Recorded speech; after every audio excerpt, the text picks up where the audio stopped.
Now, it's hard to believe, but somehow we're already halfway through 2022. But look on the bright side. We're only halfway through 2022, which means there are many more great storylines, especially in sports, to come.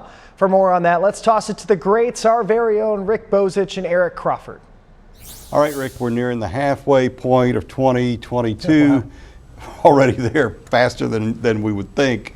We know what the big stories have been in the first half of the year. This is where we get out a crystal ball and try and figure out what are going to be the big things, the big stories in the second half of the year. Yeah, it's almost time for me to give you my Christmas list, my friend. I'm already focused in on the second week of the college football season. As you pointed out to me early on, both Louisville and Kentucky are in Florida that weekend for road games that'll be very big in the success that they have.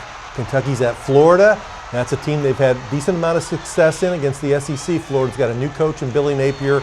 That's their first SEC game. They've only got 4 road games this year. If they can get that one, that'll be huge for them. And at the very same weekend, Louisville's down there playing Central Florida. Again, that'll be their second game. They start with Syracuse. If they can get that one, then come home and play Florida State, they can set an entirely different tone for this season. So second week of September football for me. Yeah, very interesting seasons for Louisville and Kentucky in college football for very different reasons, but those will be 2 of the dominant stories, no question, in the second half of the year.